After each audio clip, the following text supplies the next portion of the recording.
안녕하세요. 저는 고시원을 운영하고 있는 70대 여성입니다. 속담 중에 그런 속담이 있습니다. 은혜는 돌에 새기고 원수는 물에 새겨라. 라는 말은 받은 은혜는 잊지 않고 갚으며 원하는 빨리 잊으라는 뜻인데요. 제가 이 속담을 항상 마음에 새겨두고 살고 있습니다. 살면서 참 힘들고 어려운 일들이 많았지만 사실 주변의 수많은 도움의 손길과 가족들의 노력으로 지금까지 잘 살 수 있었는데요. 제 인생에서 정말 고마운 사람들이 있어 그 사람들에 대한 이야기를 해볼까 합니다. 저는 농사를 주업으로 하는 촌동네에서 나고 자랐어요. 사실 저희 고향은 어려운 사람들이 참 많이 사는 동네였어요. 전쟁 때 피난민들이 모여 마을을 일구었던 곳이었고, 전쟁 후엔 정말 참혹하다 싶을 정도로 가난하고 못 사는 곳이었습니다. 그러다 보니 밥 한 끼 제대로 먹는 날이 거의 없었고, 늘 배고픔에 굶주려 사는 사람들이 많았어요. 그런 모습들을 보고 자라면서 저는 꼭 배 터지게 밥을 먹을 수 있는 성공한 어른이 되겠다는 꿈을 꾸고 있었죠.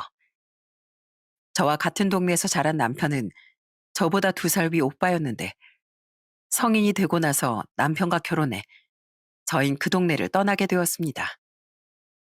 저희 부부의 꿈은 단 한 가지였어요. 바로 성공이었죠. 남편은 먼저 동네를 떠난 친구의 말을 듣고 무작정 서울로 절 데리고 상경을 했어요. 그렇지만 가진 거 없었던 가난한 저희 부부는 서울에 자리를 잡기가 무척이나 어려웠습니다. 특히나 집을 구하기가 어려워 겨우 판자촌에 방 한 칸을 마련할 수 있었어요. 그때 정말 저와 남편은 희망이 가득 차 있었습니다. 여보, 우리 여기서 열심히 일해서 돈 많이 벌고 성공하자. 그 다음에 고향으로 돌아가는 거야. 어머니, 아버지, 장모님, 장인어른 다 모시고 우리가 살자. 상필이가 시장에 물건 파는 거 알려준대. 그거 내가 배워올 테니까 당신은 걱정하지 마.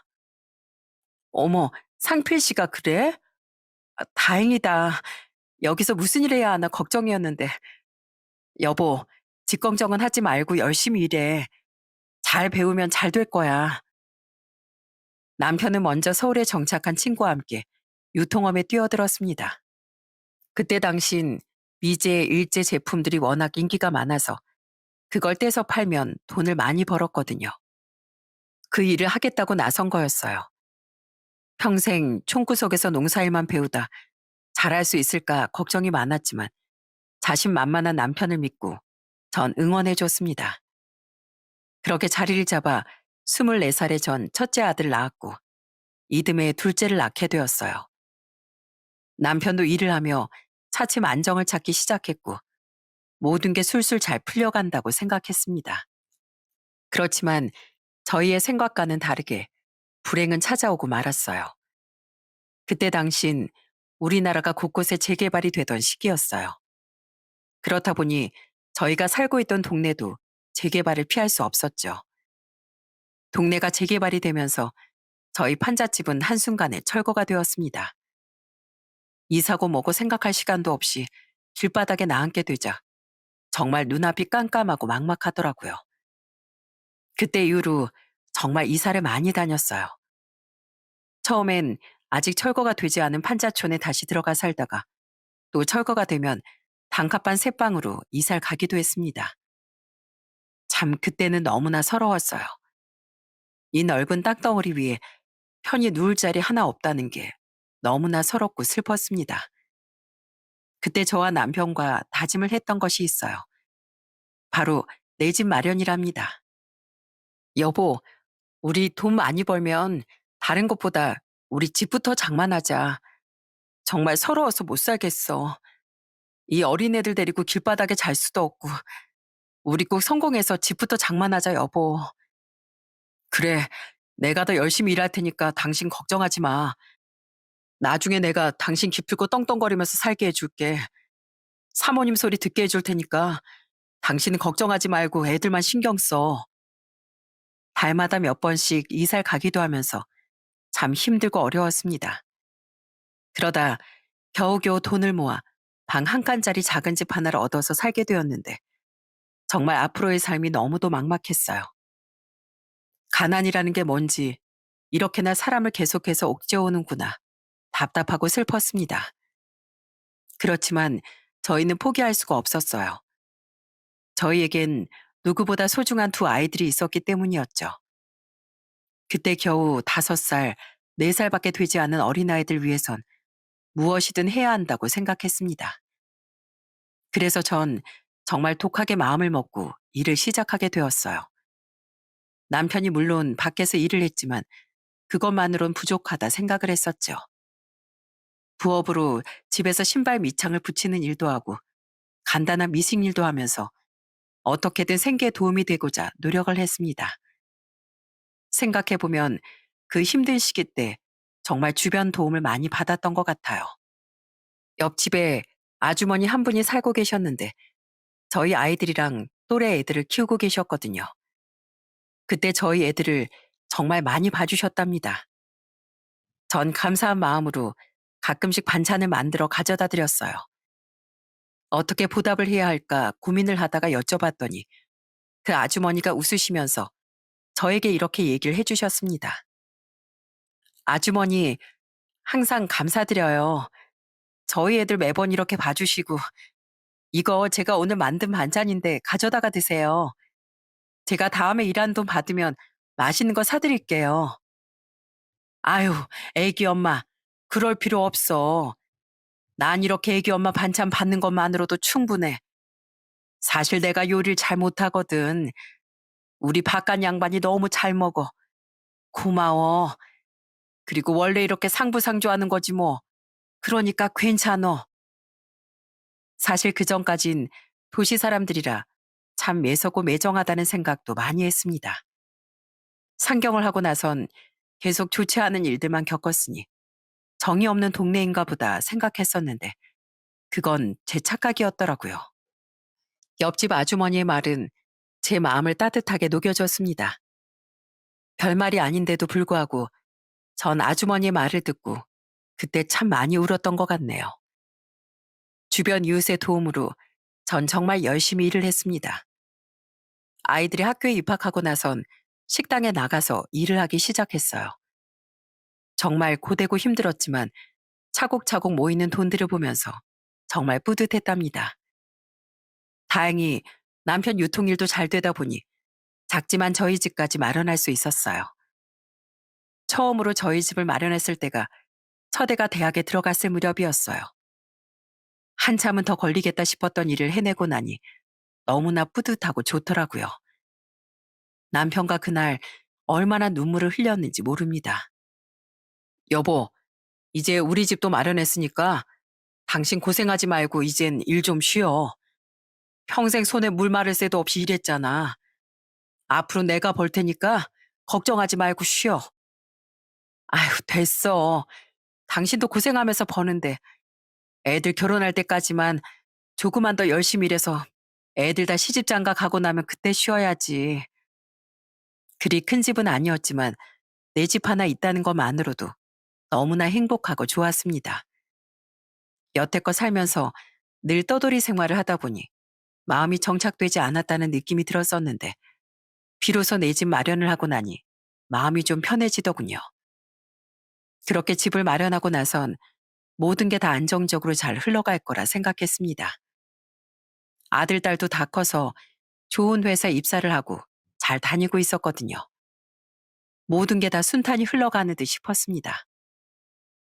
그런데 불행은 이렇게 마음을 놓았을 때 어김없이 찾아왔어요. 바로 제가 교통사고를 당하게 된 것이었습니다. 신호 위반을 했던 가해 차량이 절 그대로 치고 지나가면서 전 크게 다쳤고 후유증으로 한쪽 다리를 절게 되었어요.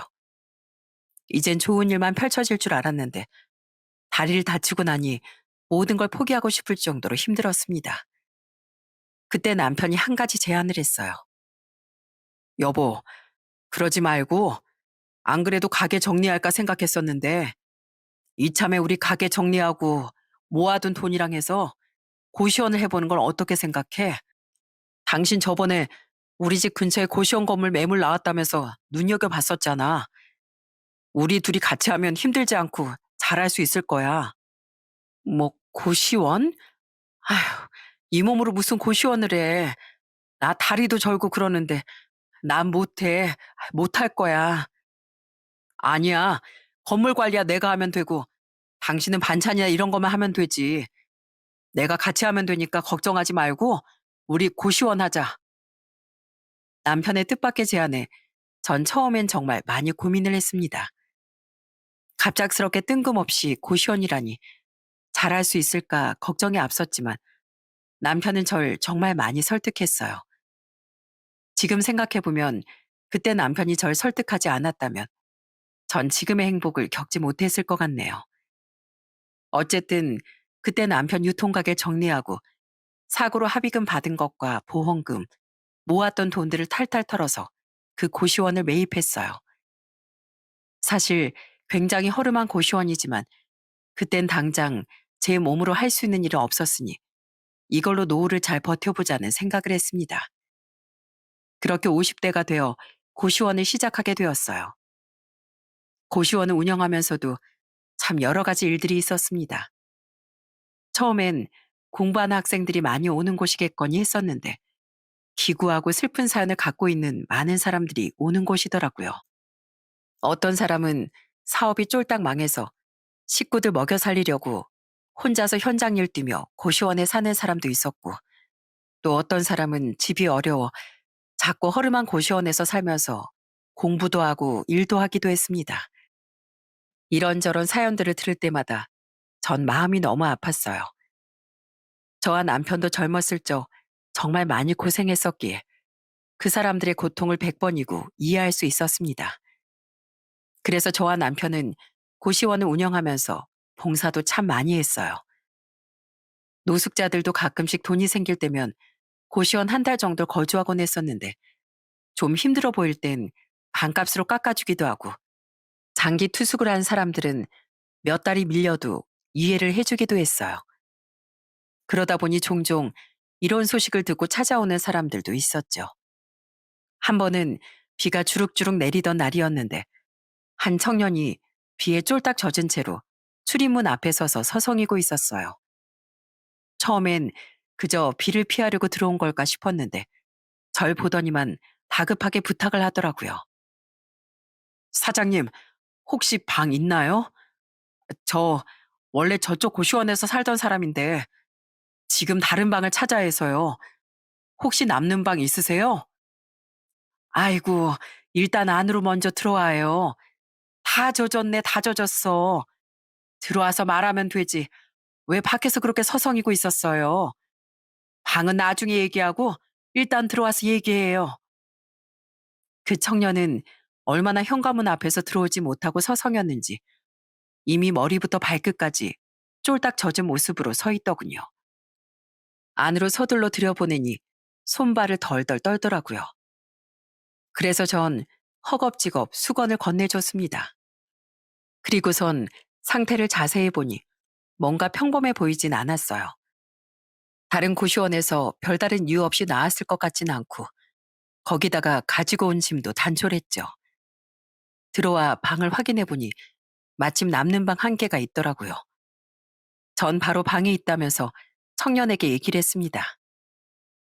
아유, 비 맞지 말고 들어와서 물어보지 그랬어요. 일단 방은 있네요. 방값은 달에 30만 원이에요. 당장 들어올 건가요? 기간은 어느 정도 생각하고 있어요? 아, 그게 사실은 저 사장님 소문 듣고 왔어요. 사장님께 사정을 얘기하면 좀 봐주신다고 해서 저 전에 살던 고시원에서 고시원비를 못 내서 쫓겨난 거거든요. 제가 다리만 나오면 밀린 것도 다 드릴 수 있는데 제가 지금 가진 게 5만 원뿐이라 사장님 좀 도와주세요. 청년은 제 눈도 쳐다보지 못한 채 부들부들 떨며 부탁을 했습니다. 그 모습을 보고서 전 젊었을 적 돈이 없어 여기저기 떠돌아다니며 살았던 그 시절이 생각이 났어요. 이 젊은 나이에 어떻게 이렇게 살고 있는 걸까 마음이 참 아팠습니다.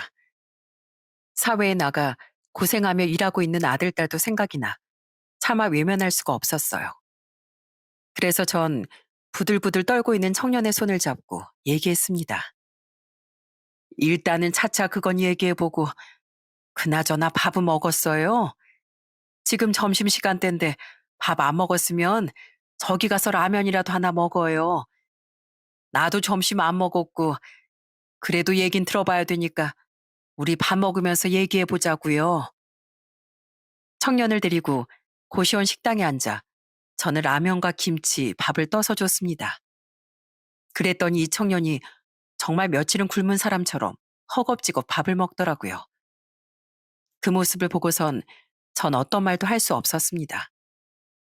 한참 밥을 먹던 그 청년은 그러다 갑자기 울기 시작했어요. 무슨 사연이 있구나 전 짐작을 했죠. 그러더니 털어놓은 청년의 얘기를 듣고 전 마음속에서 울컥 눈물이 나올 뻔했습니다. 사실 저희 부모님은 다 시골에 계세요. 아버진 돌아가셨고요. 그 뒤로도 어려운 형편에 제가 변호사 되겠다고 하니까 어머니께서 논이고 땅이고 다 팔면서 절 지원해 줬는데 벌써 몇 번 시험에 떨어졌거든요. 그래서 도저히 미안해서 집에 손을 내밀지 못하겠더라고요. 진짜 가난한 집에서 저 하나 키우려고 할 수 있는 건 다 하셨는데 저 지금 벌써 시험 2번이나 떨어졌어요. 그래도 혼자서 어떻게든 살아보려고 일을 했거든요. 근데 이렇게 다리까지 다쳐버리니까 돈은 돈대로 다 떨어지고 고시원에서 내쫓아 버려서 정말 답이 없어서 여기 찾아왔습니다. 정말 죄송합니다, 사장님. 들어보니 그 청년은 변호사 시험 준비를 하는 청년이었어요. 사법시험을 준비하면서 그동안 부모님 지원을 받았었는데 도저히 이젠 지원을 받으면 안 될 것 같아 혼자서 생활비라도 벌어보려고 일을 했다고 하더라고요. 그런데 현장 일을 하다가 다리를 다치는 바람에 생활비도 못 벌고 그렇다고 가난한 집에 손을 벌릴 수 없어 그렇게 버티고 버티다 절 찾아온 것이었습니다. 서럽게 울고 있는 청년을 보니 참 마음이 아팠습니다. 저 역시 가난한 집에서 태어났기에 어떤 심경으로 지금까지 버텨왔을지 너무나 공감이 됐어요. 그리고 지금까지 제가 살면서 많은 사람들의 도움을 받았던 게 생각나 저 역시 이 청년에게 도움을 줘야 되겠다 생각을 했습니다. 특히나 이 청년은 이게 거짓이 아닌 진실이라는 게 더 느껴졌거든요. 사실 그동안 저희 고시원 상황이 많이 소문이 나면서 그걸 악용하려고 거짓 사연을 만들어 찾아오는 사람들도 있었는데 제가 딱 사람 관상을 좀 볼 줄 알았거든요. 그 청년의 눈을 보니까 그 눈엔 성공하고 싶다는 간절함과 부모님에 대한 미안함이 담겨 있었어요. 그래서 전 이 청년을 받아들이기로 결심했어요. 그래요. 있어요. 있어. 난 딱 사람 눈을 보면 알아요. 솔직히 나한테 이렇게 울면서 찾아와서 방을 좀 내달라는 사람들이 진짜 많은데 난 다 방을 내주는 게 아니에요. 난 그 사람 진심을 보고 내주거든. 우선 5만 원도 줄 필요 없고 내가 방 하나 내줄 테니까 여기서 공부해요. 그리고 우리 고시원은 김치도 주고 라면도 있고 밥도 매일 있어요. 반찬도 내가 아침마다 해놓으니까 밥 꼭 챙겨 먹고 알았죠? 여기서 아침에 밥 먹으면 돼요. 오늘부터 여기서 지내요. 정말요? 감사합니다. 정말 감사합니다, 사장님. 그렇게 그 청년은 저희 고시원에서 지내게 되었습니다. 한 2년을 저희 고시원에서 지냈는데 참 웃지 못할 일들이 많았어요. 처음엔 미안했는지 식당에 한 번도 나타나지 않더군요. 고시원비도 안 냈는데 밥까지 먹으면 안 된다고 생각하는 것 같아 며칠 지켜보다가 청년의 방에 찾아가 도시락을 챙겨주기도 했어요. 며칠 그렇게 챙겨주고 나니 청년이 저에게 그만 주셔도 된다며 말을 하더라고요. 아주머니, 저 이렇게 챙겨주시면 제가 너무 죄송해서 안 돼요. 그만 챙겨주셔도 됩니다. 저 달이 나오면 꼭 고시원비 드릴게요. 고시원비는 무슨, 됐어. 무슨 벼룩의 간을 빼먹는 것도 아니고 고시생이 무슨 돈이 있어. 그냥 여기서 열심히 공부해서 꼭 변호사 합격해야 돼. 그리고 내가 이렇게 도시락 주는 거 부담스러우면 식당 가서 밥을 먹어. 왜 먹으라는 밥을 안 먹어? 내가 지켜볼 거야. 밥 안 챙겨 먹으면 또 이렇게 도시락 싸서 온다. 그렇게 협박 아닌 협박을 하고 나서야 그 청년은 겨우 밥을 먹기 시작하더군요. 참 착하고 순했던 것 같아요. 그 뒤로도 전 그 청년에게 고시원비를 받지 않고 지낼 수 있게 배려를 해줬습니다. 지내면서 보니 그 청년은 진짜 싹싹하고 착한 청년이었더라고요. 반값을 제대로 못 내는 게 미안했는지 고시원에서 있는 여러 일들을 착착 도와주곤 했습니다. 제가 매일 새벽마다 고시원 계단을 쓸었는데 어느 순간부터 고시원 계단이 반짝반짝 청소가 되어 있더라고요. 화장실도 보니까 늘 깨끗해서 다른 사람들에게 물어보니 그 청년이 청소를 하고 있다는 거였어요. 깜짝 놀라 제가 찾아가 물어봤죠. 아니, 왜 고시원 청소를 해? 공부하라니까. 청소 내 담당이니까 앞으로 안 해도 돼.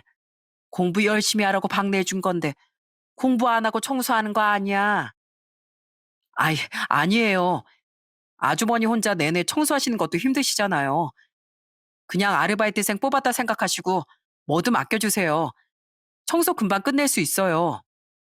됐어. 청소 앞으로 절대 하지 말어. 정 그러면 나중에 변호사 돼서 갚으면 되지. 뭐가 문제야? 나중에 갚어. 알았지? 농담식으로 그땐 그렇게 얘기했지만 나중에 정말로 갚을 거라곤 상상도 못했습니다. 그땐 그냥 그 청년이 부담을 갖지 않고 열심히 공부하기만 바랬었죠. 상황도 다 알고 있었으니 부담을 덜어주고 싶었어요. 그렇지만 그 청년은 은혜에 대한 보답을 어떻게든 하는 사람이었어요. 어떻게든 저희에게 도움을 주고 싶어 했죠. 그런 모습이 저희는 참 예뻐 보이기도 했습니다. 아무리 도움을 줘도 그 고마움조차 모르는 사람들이 많은데 이 청년은 달랐습니다. 아마 그래서 더 응원해주고 싶었던 것도 있었어요. 한 번은 고시원에서 장기 투숙을 하다가 퇴실을 한 사람이 있었는데 그 방이 환기가 잘 안 돼서 온통 곰팡이로 뒤덮여 있었거든요. 그 방을 도배하려고 재료들을 사놓고 조금씩 해놓으려고 했었는데 저희가 고민하는 걸 알고선 그 청년이 글쎄 그 방 도배를 다 해놓았답니다. 그전에도 몇 번 고시원 수리를 도와줬어서 이번엔 저희가 알아서 하려고 했는데 어떻게 알았는지 도배를 싹 해놓아서 얼마나 깜짝 놀랐는지 몰라요. 아이고, 이게 뭐야? 아유, 도진아, 너 이거 하지 말라고 했잖아. 아휴, 안 그래도 네가 할까봐 나랑 남편이랑 아무 말도 안 하고 있었는데, 아, 어떻게 알았어? 내가 이럴 줄 알고 몰래 몰래 하고 있었던 건데, 어떻게 알고 이걸 한 거야? 아주머니, 저한테 말씀하시지.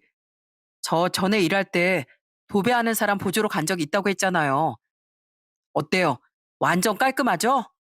이제 이 방 사람 받아도 되겠어요. 이런 것도 빨리빨리 해야 되잖아요. 아주머니, 앞으로도 저한테 이런 거 언제든지 다 맡기세요. 그 청년은 제가 말을 꺼내기도 전에 이런저런 소소한 수리도 해놓을 때도 있었고 청소도 알아서 척척 해놓기도 했답니다. 사실 그때 저와 남편 둘이서만 고시원 관리를 했었거든요. 그때 나이가 60대가 되니 빠릿빠릿하게 움직이기가 힘들었는데 역시나 젊은 사람이 관리를 해주니 정말 빨리 해결되고 좋더라고요. 저희도 역시 그 청년에게 참 고마운 마음이 들었습니다. 그래서 저희는 그 청년의 상황을 더 이해하고 보듬어 주려고 노력했어요. 이런 마음을 아는지 청년은 해가 갈수록 저희에게 더 잘했죠. 한 번은 깜짝 선물로 제가 감동의 눈물을 흘렸던 날이 있었습니다. 그날은 제 생일이었어요. 밖에서 일을 보고 고시원을 들어왔는데 입구에 들어서자마자 청년이 내민 선물에 왈칵 눈물이 나왔습니다. 그건 바로 꽃다발과 편지였어요. 짜잔. 아주머니, 오늘 생신이시죠? 생신 축하드립니다. 제가 뭐 다른 거 해드릴 건 없고 여기 앞 꽃집에서 꽃다발 하나 사왔어요. 사장님 프레지아 좋아하시죠? 제가 딱 아주머니 취향 알잖아요.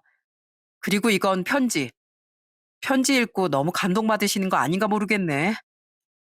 도진아, 언제 이런 걸 준비했어? 아휴, 내가 다 눈물이 나오네.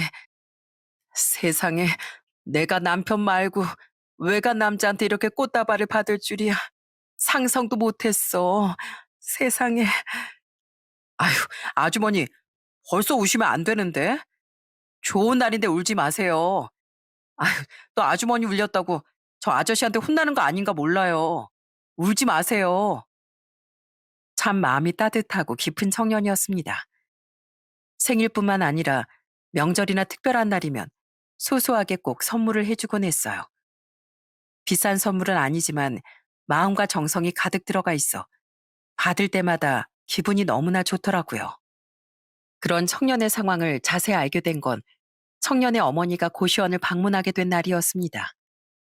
전 사실 자세한 상황을 모르고 있었는데 청년의 어머니가 해주신 얘기를 듣곤 그 청년을 더 많이 이해하게 되었어요. 그날 제 손을 꼭 잡으며 감사 인사를 하시는 그 어머니의 모습이 지금도 기억에 많이 남습니다. 아이고, 감사합니다. 정말 감사합니다. 우리 도진이가 항상 저한테 사장님 얘기를 많이 합니다. 얼마나 잘 챙겨주시는지, 도진이가 얼마나 얘기를 하는지, 이제야 이렇게 감사 인사를 전하게 됐네요. 아유, 아닙니다. 저희도 도진이가 있어서 얼마나 도움이 많이 됐는데요. 어머니께서 아드님을 어찌나 잘 키우셨는지 저희가 더 감사드려요. 그날 청년의 어머니는 시골에서 잔뜩 먹거리를 들고 와 고시원에 가져다 주셨어요. 아들을 사랑하는 마음만큼이나 두 손 가득 무겁게 들고 오셨더라고요. 그날 식당에 앉아 차 한 잔을 마시며 얘기를 나누는데 그때 그 청년이 변호사 시험을 준비하게 된 이유를 알게 되었습니다. 사실 도진이 아빠가 도진이 15살 때 사고로 세상을 떠났어요. 분명 일하다가 사고가 난 건데 억울하게 보상도 제대로 받지 못하고 그렇게 갔거든요. 그 이후로 얘가 변호사가 되겠다면서 저렇게 공부하고 있는 거예요. 우리 아들이 우리 남편을 너무 많이 사랑하고 존경했었거든요. 억울하게 돌아가신 거 꼭 풀어준다고 지금도 그럽니다. 그 얘기를 들을 때마다 어찌나 마음이 아픈지 몰라요. 그런 사정이 있었군요. 포기하지 않고 변호사 시험 계속 준비하는 거 보면서 분명 이유가 있을 거라 생각은 했었는데 그런 상황이 있었는 줄은 몰랐습니다. 저희 도진이 잘 챙겨주셔서 정말 감사드립니다. 애 아빠 떠나고 나서 상황도 많이 좋지 않았고 갖고 있는 건 다 팔아버려서 힘든 상황이었거든요. 그걸 다 이해해 주시고 챙겨주셔서 정말 감사드립니다. 이 빚은 저희가 잊지 않고 꼭 갚겠습니다. 청년의 깊은 효심에 전 정말 눈물이 절로 나왔습니다. 그래서 지금껏 그렇게 악착같이 살았구나 생각이 들었죠. 지금도 그 청년은 저에게 받은 게 정말 많다고 얘기를 하지만 사실 저도 도움을 받은 적이 정말 많습니다. 하루는 제가 아침에 밥을 하고 있었는데 한순간에 어지럽더니만 쓰러지고 말았어요. 깨어나 보니 병원 응급실이더라고요. 제 곁에서 손을 잡고 있던 사람은 바로 그 청년이었어요. 도진아, 아휴, 여기가 어디니? 나 쓰러졌던 거야? 아이고, 요즘 자꾸만 어지럽네. 아주머니, 괜찮으세요? 진짜 깜짝 놀랐어요. 병원에서 아주머니 저혈당이래요. 조금만 늦었으면 진짜 큰일 날 뻔하셨어요. 몸 먼저 챙기셔야죠. 아침에 밥 하시는 것도 당분간 좀 쉬세요. 그때서야 전 제가 저혈당이라는 사실을 알았습니다. 그전까진 사실 건강에 대해 잘 돌보지 않았었는데 하마터면 정말 큰일 날 뻔했어요. 그 청년 덕분에 전 위급 상황을 넘길 수 있었던 거였답니다. 그렇게 이런저런 사건들을 겪으며 정말 많이 친해졌어요. 친아들과 다름없는 사이라 느껴지기도 했습니다. 그러다 2년 후 드디어 그 청년이 변호사에 합격하게 되었어요. 그 소식을 듣고서 얼마나 기뻤는지 모릅니다. 진짜 내 자식이 합격을 한 것처럼 너무나 기쁘고 좋았죠. 그날 고시원 식당에서 다 같이 모여 축배를 들었는데 지금도 그날은 정말 행복한 기억으로 남아있답니다. 도진아, 축하한다. 드디어 네가 시험에 합격했네. 정말 내가 다 기쁘다. 앞으로 탄탄대로겠구나. 축하한다. 정말 축하해. 감사합니다, 아주머니. 이게 다 아주머니 덕분이에요. 로스쿨 졸업하고 변호사 시험 지금까지 볼 때마다 정말 조마조마했었는데 드디어 합격했네요. 정말 다 아주머니 아저씨 덕분이에요. 제가 꼭 그 은혜 잊지 않고 갚을게요. 그날은 정말 고시원에 살고 있던 사람들이 다 모여 축하를 해줬습니다. 화기애애하게 시간을 보내고 나니 이후에 찾아올 이별에 조금은 슬프기도 했어요. 변호사 시험에 합격을 했으니까 이젠 고시원에서 청년이 나가야 했죠. 로펌에서 연수를 받기로 하면서 청년은 저희에게 마지막 인사를 건넸습니다. 정말 아들을 독립시키는 것처럼 한편으로 마음이 너무 아프기도 하고 걱정도 되더라고요. 그런 저희의 마음을 아는지 청년은 끝까지 씩씩하게 인사를 하고선 떠났습니다. 도진아, 거기 가서도 밥 잘 챙겨 먹고 끼니 절대 거르면 안 돼. 아무리 바빠도 밥은 잘 챙겨 먹어야 힘낼 수 있는 거야. 알지? 여기서도 잘 지내고 공부도 잘했으니 분명 거기 가서도 잘할 거라 생각한다. 잘 지내렴. 감사합니다, 아주머니, 아저씨. 저 가끔씩 여기 놀러 와도 되죠? 그땐 저 맛있는 거 꼭 해주세요. 나중에 귀찮다고 오지 말라고 하기 없게예요. 아셨죠? 그렇게 그 청년이 떠나고 난 뒤 저희는 마음 한켠이 허전했습니다. 그동안 고시원 분위기를 밝게 만들어줬던 것도 바로 그 청년이었거든요. 그래도 고시원에 평생 지내는 것보단 더 넓은 곳으로 떠나는 게 훨씬 더 나은 일이니 축하해주며 좋은 마음으로 이별을 하게 되었어요. 그 후로 몇 달 동안은 소식이 없더라고요. 그러다 8개월이 지났을 때 제 휴대폰으로 알람이 울렸습니다. 바로 통장 입금 알람이었어요. 그런데 확인을 해보니 입금된 돈이 무려 1228만 원이더라고요. 이게 대체 무슨 일인가 싶어 확인을 해보니 입금자는 바로 변호사가 된 청년이었어요. 그걸 보고서 너무나 깜짝 놀랐습니다. 그래서 제가 바로 전화를 걸었죠. 도진아, 이게 무슨 돈이야? 갑자기 네 이름으로 큰 돈이 들어와서 깜짝 놀랐지 뭐야. 도대체 이게 무슨 돈이야? 아주머니, 그동안 저 2년 동안 잘 챙겨주시고 고시원비도 안 받으셨잖아요. 이제 그 보답을 해야죠. 제가 너무 늦었죠? 사실 더 빨리 드리고 싶었는데 이제야 첫 수임했어요. 제가 그 고시원 들어갔던 날짜 기억나세요? 12월 28일이잖아요. 그 날짜 맞춰서 드린 거예요. 아주머니 정말 감사합니다. 제가 이렇게 변호사가 될 수 있었던 건 바로 아주머니 덕분이에요. 마음이 깊었던 그 청년은 저에게 그동안 주지 않았던 고시원비를 준다며 첫 수임비를 받고 저에게 돈을 입금했던 거였습니다. 전 그 돈을 받고서 정말 한참을 울었던 것 같아요. 왜냐하면 그 돈의 액수 때문이 아니라 청년의 마음 때문이었습니다. 아주머니, 아주머니는 제 은인이세요. 제가 정말 따뜻한 사랑으로 더 힘을 낼 수 있게 해주신 분이시잖아요. 모든 걸 정말 다 포기하고 싶었던 순간에 아주머니가 절 받아주셨기 때문에 지금 이 자리까지 올 수 있었어요. 아이고, 도진아. 그래도 이건 너무 많어. 그리고 네가 우리한테 해준 게 얼만데 이걸 준다는 거야. 다시 돌려줄게. 아니에요. 저 이거 아주머니한테 다시 받으면 너무너무 속상할 것 같아요. 전 아주머니 만나서 정말 더 좋은 사람이 될 수 있었어요. 요즘 저도 자원봉사도 하고 돈 없는 사람들 무료 변호도 해주고 있어요. 아주머니 덕분에 세상의 가치를 알게 되었다고요. 정말 감사합니다. 그 보답이니까 꼭 받아주세요. 전 그때 그저 안쓰럽게 보고 방 하나를 내어줬던 것 뿐이었는데 이 청년에겐 누구보다 귀중하고 소중한 일이었던 거였습니다. 그렇게 전 청년에게 감사 인사를 받게 되었어요. 단순히 돈을 받은 게 아니라 누군가에게 희망이 되어줬다는 게 정말 뿌듯했습니다. 그리고 이 청년과 같이 힘들어하는 사람이 있다면 사소한 도움이라도 줘야 하는 게 맞다는 걸 다시 한번 깨닫게 되었죠. 그래서 전 그 뒤로 더 열심히 봉사활동을 했어요. 그러던 어느 날 딸에게서 한 통의 전화를 받게 되었습니다.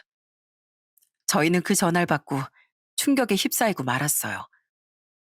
바로 아들이 심한 우울증으로 잘못된 선택을 하려고 했다는 전화였습니다. 다행히 생명에 지장은 없었지만 그동안 저희가 몰랐던 사실들이 있었더라고요. 병원에 허겁지겁 도착을 하자 딸은 충격적인 얘기를 꺼내더라고요. 엄마, 아빠, 놀라지 말고 들어. 오빠 회사에서 징계받을 수도 있대. 지금 몇 주 되긴 했는데 아는 사람을 통해서 물어보니까 오빠 회사에서 괴롭힘도 당하고 있었나 보더라고. 알게 모르게 따돌림을 당했었나 봐. 근데 오빠한테 물어보니까 아무런 말도 안 하고 그것 때문에 정신과 약도 먹었던 것 같은데 우리 오빠 정말 어떡해? 뭐? 아니 회사에서 괴롭힘을 당하고 있었다니 그게 무슨 소리야? 거기다가 징계라니 그게 무슨 소리냐고. 오빠가 직급 상사가 잘못한 거 보고했다가 내부 고발자라면서 배척받고 그랬나 보더라고. 그때부터 부서 내에서 거의 따돌림 당하고 일도 제대로 말 안 해주고 괴롭히고 그랬었나 봐. 나도 들은 얘기라서 사실 확인이라도 하고 싶은데 아무런 말을 안 하네. 그리고 오빠가 그 잘못한 것도 다 덤태기 쓴 것 같대. 기가 막히게도 아들은 억울하게 직장에서 잘린 것이었습니다. 그것도 몇 달 내내 직장 내 괴롭힘으로 힘들어하다가 마지막까지 버림을 받은 모양이었어요. 듣고 있던 저도 억울하고 분했는데 아들은 이미 모든 걸 포기했는지 아무런 얘기도 하지 않고 자포자기한 듯 보였습니다. 그렇지만 속은 타들어가고 있었을 게 뻔했죠. 전 아들의 상황을 어떻게든 풀어주고 싶었어요. 여기저기 알아봤지만 도움을 받을 만한 곳은 없었습니다. 아들은 아무런 말도 하지 않았고 전 저러다 아들을 잃게 될까 너무나 걱정이 되었어요. 밥도 먹지 않고 가만히 누워만 있는 아들을 보고 저와 남편은 집으로 돌아와 통곡했습니다. 여보, 이러다가 우리 현우 잘못되면 어떻게 하지? 엄마라는 사람이 아들이 힘든 상황을 여태껏 몰랐다니. 여보, 나 진짜 엄마 자격이 없는 건가 봐. 다른 사람들은 그렇게 보살피고 살펴줬으면서 어떻게 내 아들을 몰라? 당신 탓 아니야. 현우도 당신이 이렇게 슬퍼할 거 아니까 지금껏 말도 못하고 속으로 끙끙 앓다가 저런 거지. 당신 잘못 아니니까 자책하지 마. 내가 여기저기 알아보고 있으니까 조금만 더 기다려 보자고. 저희는 하루 이틀 시간이 지날수록 정말 피가 마르는 줄 알았습니다. 회사에도 찾아가 물었지만 아무런 답변도 들을 수 없었어요. 아무도 저희 아들을 위해 나서주는 사람이 없다는 걸 알게 되었어요. 이런 상황에 홀로 있었던 아들이 얼마나 외로웠을까 생각하니 마음이 찢어지는 듯 아팠죠. 그러다가 생각이 난 사람이 있었습니다. 바로 변호사 합격을 했던 그 청년이었어요. 혹시나 전화를 하면 부담일까 싶어서 이후로 다시 연락을 하지 못했었는데 아들이 억울하게 징계까지 받게 될 위기라고 하니 뭐라도 해야 되겠다 싶더라고요. 그래서 조언이라도 받아보자 싶어 상황을 털어놓게 되었어요. 아주머니, 잘 지내시죠? 죄송해요. 제가 일이 너무 바빠서 한번 연락드린다는 게 연락도 한번 못 드렸네요. 별일 없으시죠? 아저씨도 건강하시고요. 형님이랑 누난 잘 지내세요? 도진아, 그게, 아휴, 어떡하니. 우리 아들이 글쎄 회사에서 억울하게 징계받게 생겼단다. 지금 애가 나쁜 생각해서 병원에 입원해 있는데 이러다가 우리 아들 이름 어떻게 하니? 네? 아주머니, 그게 무슨 소리예요? 현우 형님이요? 대체 무슨 일인데요? 전 전화기를 부여잡고 엉엉 울며 그동안의 상황을 설명했습니다. 저도 자세히 몰랐기 때문에 구체적으로 말은 하지 못했지만 아주 억울하게 누명을 쓴 것 같다며 말을 했어요. 그랬더니 그 청년은 바로 이쪽으로 오겠다며 말을 하더라고요. 아주머니, 제가 그쪽으로 갈게요. 가서 제가 형님한테 자세히 듣고 말씀드릴게요. 아유, 그런 일이 있으셨으면 바로 저한테 얘기를 해주셔야죠. 얼마나 속상하셨겠어요. 걱정하지 마시고 제가 가서 들어볼게요. 그렇게 몇 시간이 지났을까? 그 청년은 아들이 입원한 병원으로 찾아왔습니다. 허겁지겁 달려와 숨을 고르는 청년을 보고선 전 너무나 고마운 마음이 들었어요. 병실로 들어간 청년은 아들과 많은 얘기를 나눴죠. 다행히 저희에겐 자세한 내용을 말하지 않았던 아들이 변호사가 나타나니 그동안의 상황을 잘 설명했던 모양이었어요. 아무래도 회사에서 있었던 좋지 않은 얘기를 저와 남편에게 하긴 아들도 너무 마음이 아프고 힘들었던 것 같아요. 그렇게 초조하게 두 사람이 얘기를 끝내길 기다리다 병실에서 나온 청년을 붙잡고 물었습니다. 현호가 뭐라고 하니? 어때? 징계 받을 만한 상황인 거야? 우리 딸 말대로 억울한 상황인 거니? 아이고, 어떻게 하니? 아주머니, 걱정하지 마세요. 제가 다행히 도와드릴 수 있을 것 같아요. 그러니까 너무 걱정하지 마시고 조금만 기다려 보세요. 일단 형님께서 그래도 증거도 있으신 것 같고 하니까 제가 어떻게든 도와드릴게요. 저 믿으시죠? 제가 꼭 형님 사건 풀어드릴게요. 제 손을 꼭 잡고 자신만 믿으라는 청년의 말을 듣고 전 마음이 조금은 놓였습니다. 제발 일이 잘 풀려서 아들이 다시 건강해지기만을 바랬어요. 그렇지만 처음엔 아들이 아무것도 하고 싶지 않다고 거절을 했어요. 이미 몇 달을 시달리면서 정신적으로도 힘든 상황이었기에 그냥 조용히 끝내고 싶다고 했죠. 그런데 청년이 계속해서 아들을 만나 설득을 했습니다. 어떻게든 도움을 주겠다면서 억울함을 풀어주겠다던 청년의 말에 결국 아들이 설득됐고 그렇게 아들의 사건을 그 청년이 수임하게 되었어요. 알고 봤더니 아들의 사건은 꽤나 큰 사건이던 모양이었어요. 회사 내에서는 횡령으로 고발 조치까지 한다던 사건이었는데 정작 횡령을 한 사람은 아들의 직속 상사였다더라고요. 그런데 그걸 아들한테 뒤집어 씌워 억울하게 처벌을 받을 수 있었던 거였죠. 그게 억울해서 아들이 직접 회사에 보고를 하니까 그날부터 아들은 상사에게 미움을 받게 되었던 거였습니다. 더군다나 그 상사가 회사에서도 높은 자리이다 보니 상사 눈치를 보고선 다른 직원들도 아들을 배척하고 괴롭혔다고 하더라고요. 어떻게 다 큰 어른이라는 사람들이 사실 확인도 제대로 하지 않고 사람을 괴롭히고 따돌릴 수 있는지 정말 기가 막히고 황당했습니다. 홀로 그런 환경에 놓여졌을 아들이 너무나 안타깝고 안쓰러웠어요. 그렇지만 횡령 사건이다 보니 만에 하나 이게 잘 풀리지 않게 되면 형사처벌까지 받을 수 있었습니다. 아무런 대처를 하지 않고 그냥 징계를 기다렸다면 아들은 억울하게도 회사에서도 잘리고 거기다가 법적 처분까지 받을 수 있었던 거였죠.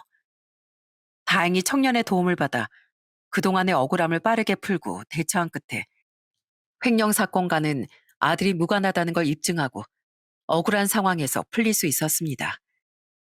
이것만으로도 다행이다 싶었는데 청년은 징계를 피하는 것만으로 끝내진 않았어요. 아주머니, 저 이번 사건 진짜 가만 못 있을 것 같아요. 어떻게 한 회사에서 이런 식으로 마무리를 한대요? 저 형님 괴롭혔던 사람들 다 직장 내 괴롭힘으로 신고하고 처벌받게 할 거예요. 제가 끝까지 잘 마무리해 드릴게요. 고맙다. 정말 고마워, 도진아. 내가 너 아니었으면 어쩔 뻔했니? 정말 고맙구나. 아이, 뭐려. 아주머니 일이면 제가 발벗고 나서야죠. 걱정 하나도 하지 마세요. 형님 잘못한 거 하나도 없고 제가 그 억울한 거 다 풀어드릴 테니까 걱정 마세요. 하마터면 억울하게 아들을 잃을 뻔했던 일이 이렇게 잘 풀리니 정말 다행이라고 생각했습니다. 청년은 끝까지 저희 아들을 변호했고 그렇게 괴롭혔던 직장 상사들은 다 징계를 받아 직장을 그만두거나 지방으로 발령을 받았다고 하더라고요. 아들은 다니던 직장은 그만두게 되었고 오히려 더 좋은 곳으로 이직도 할 수 있게 되었어요. 만약에 그 청년이 도와주지 않았더라면 아마 아들에게 심각한 일이 생겼을 수도 있었겠다 생각이 들어요. 나중에 들어보니 청년은 그때 저희 아들 사건을 듣고 자신의 아버지가 생각이 났다고 하더라고요. 아주머니, 저희 아버지 돌아가셨을 때 일 아시죠? 저희 엄마가 그때 말씀드렸잖아요. 아버지 일하다가 돌아가셨는데 억울하게 보상도 못 받으셨다고. 아마 저희 아버지도 눈 감으시면서 정말 억울하셨을 거예요. 그래서 형님은 절대 그러지 않으셨으면 좋겠다고 생각했어요. 이렇게 잘 풀려서 정말 다행이에요. 고맙다, 도진아. 내가 너한테 이 고마움을 어떻게 전해야 되나 고민하다가 이거 네가 수임료는 안 받겠다고 했지만 이거 꼭 받아다오. 우리 아들 살린 건 너야. 네가 우리 아들 살린 거나 마찬가지야. 정말 고맙다, 고마워. 네 덕분에 아들을 지킬 수 있었다. 전 그날 그 청년의 손을 부여잡고 한참을 고맙다고 말을 했습니다. 눈물이 참을 수 없을 정도로 흘러나오더라고요. 아들을 구했다는 안도감과 든든한 제 편이 있었다는 고마움, 감사함에 흐르는 눈물이었어요. 다행히 그날 후로 아들은 많이 좋아졌습니다. 억울함이 풀리니 우울증도 금세 나아졌어요. 그렇게 큰 사건이 지나고 나서 저희 가족은 변호사 청년과 더 가까워졌어요. 새로 가족이 더 생긴 것 같은 느낌이었습니다. 그날 이후로 변호사 청년은 저에게 꼬박꼬박 한 달에 50만 원씩 돈을 보냈답니다. 그 명목은 제가 무료 급식 봉사를 하는 곳에 지원을 하는 거라고 하지만 늘 잊지 않고 돈을 보내오더라고요. 그럴 때마다 전 보내지 말라고 연락을 하기도 했죠. 도진아, 너 이 돈 보내지 말라니까 진짜 왜 그래? 너 그때 보냈던 1228만 원, 그것도 하나도 안 쓰고 그대로 있어. 그걸로 무료 급식하면 된다니까 그러네. 그러니까 돈 보내지 말어. 아이, 아주머니, 요즘 식비가 얼만데요? 제가 50만 원씩 보내드려도 모자라요, 모자라. 제가 더 드리고 싶은데 나중에 더 훌륭한 변호사 되면 많이 보내드릴게요. 아셨죠? 그렇게 변호사 청년은 꼬박꼬박 무료 급식 지원비도 50만 원씩 보내주고 가끔씩 봉사도 하러 온답니다. 지금은 변호사가 된 지 6년 정도가 지났어요. 20대였던 그 청년은 벌써 30대 후반이 되었답니다. 얼마 전엔 저희 집에 깜짝 손님과 함께 방문을 했어요. 같이 온 사람은 바로 결혼할 예비 신부였습니다. 여기 인사해. 시골에 있는 어머니는 내 친어머니시고 지금 여기 서울에 있는 아주머니도 내 어머니셔. 내가 전에 말했지? 정말 정말 힘들고 다 포기하고 싶을 때 내 손을 잡아주신 분이라고. 인사드려. 안녕하세요. 어머님 칭찬을 제가 정말 많이 들었어요. 누구보다 우리 도지노바 편이 되어주셔서 정말 감사드립니다. 덕분에 좋은 사람, 훌륭한 사람이 될 수 있었다고 하더라고요. 항상 궁금했었는데 이렇게 만나 뵙게 되었네요. 변호사 청년은 어느 순간부터 절 어머니라고 부르고 있답니다. 그만큼 절 소중하고 귀하게 생각하고 있는 거죠. 저희 가족들도 이젠 우리 집 막내 아들이라고 할 정도로 소중하게 생각하고 있고요. 어떻게 보면 그냥 스쳐 지나갈 수 있는 인연일 수도 있었지만 내 작은 선의가 그 사람에겐 동아줄이 되어서 이렇게 소중한 인연이 될 수 있었던 것 같습니다. 앞으로도 저흰 이렇게 가족처럼 행복하게 잘 지내보려고 합니다. 요즘도 밖에 나가면 노숙자분들이 종종 보이더라고요. 사실 방이라도 좀 많이 남아있으면 그곳에라도 그분들을 다 모시고 싶지만 그렇지 못한 현실이 참 많이 안타깝더라고요. 그분들도 한때는 잘 나가는 직장인, 잘 나가는 사업가, 소중한 인간이었을 텐데 그런 상황이 된 건 어떤 이유가 있었을 겁니다. 사람은 늘 위기의 순간이 찾아온다고 합니다. 그걸 어떻게 이겨내느냐에 따라 결과가 달라지는 것 같습니다. 거기엔 환경도 중요하겠죠. 위기의 순간에 동아줄이 있었다면 아마 그들은 지금의 상황을 겪지 않았을지도 모릅니다. 자신에겐 별거 아닌 선이라 할지라도 그 사람에겐 지금껏 기다려온 동아줄일 수도 있어요. 그렇게 힘없고 약한 분들에게 조금이라도 희망을 줄 수 있는 작은 손길을 더해준다면 그게 동아줄이 되어 큰 도움이 될 거라고 생각합니다. 그래서 저 역시 이런 마음으로 앞으로도 더 열심히 봉사를 하려고요. 올겨울 날씨가 무척이나 쌀쌀한데 건강 유의하시고 사연을 듣고 계시는 모든 시청자분들도 행복하고 즐거운 연말 맞이하시길 바랍니다. 제 사연 들어주셔서 정말 감사합니다.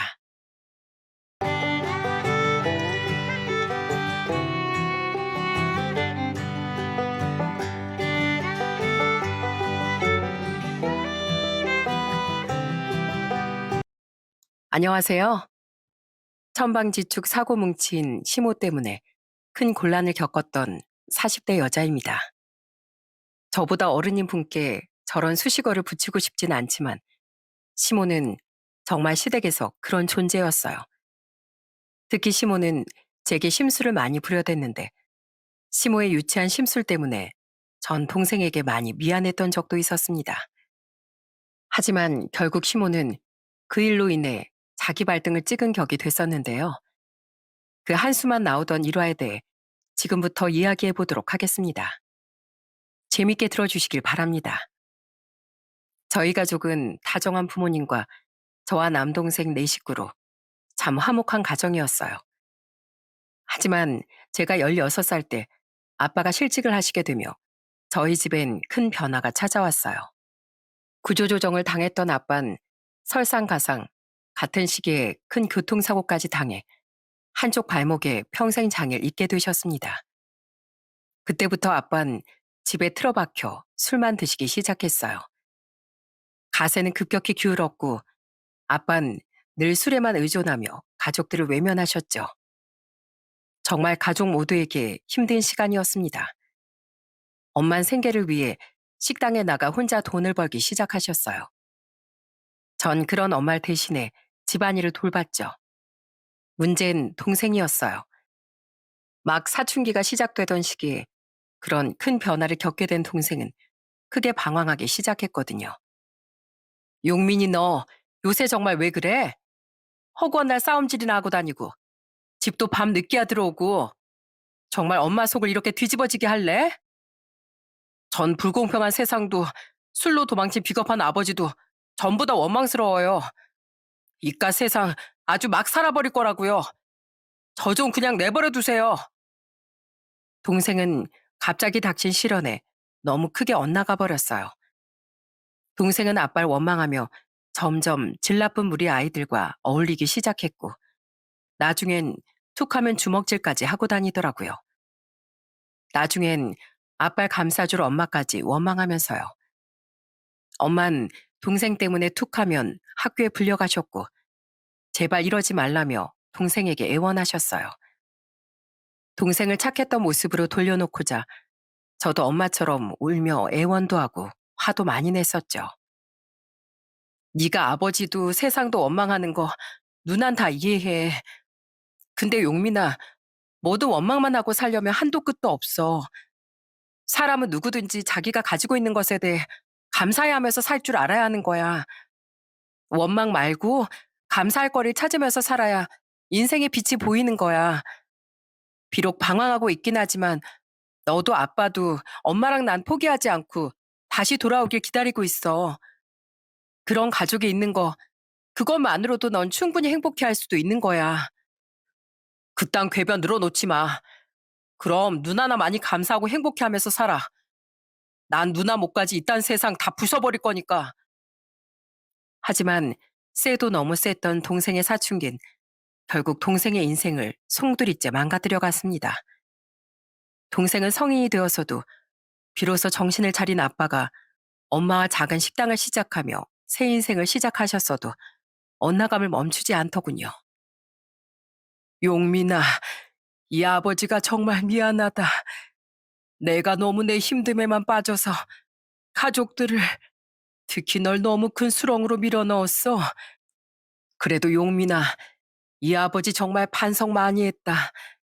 이젠 정말 두 번 다시 술은 입에도 되지 않고 다시 가족을 위해서만 살 거야. 넌 나보단 더 멀쩡한 삶을 살아야 하지 않겠니? 그러니까 너 자신을 위해서라도 제발 그만하거라. 싫어요.